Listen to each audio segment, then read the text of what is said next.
accountable. The good thing is again, when I look at the screen, I see leaders who are actually willing to embrace that level of responsibility. And so what it means is now we have to think about, okay, every time people gather, what does that even look like?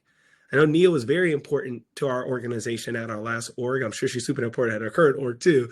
But like she held us to task on every time someone gathers, what should that experience look like?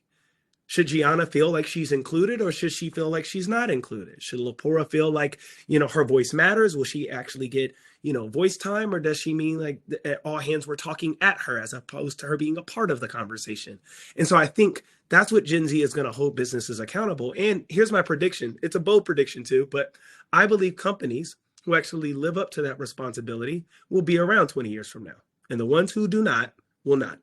So I'm glad Gen Z, I'm glad a generation has come along that has said, hey, thank you for showing us what your experiences look like. Now we're going to start holding leadership to task for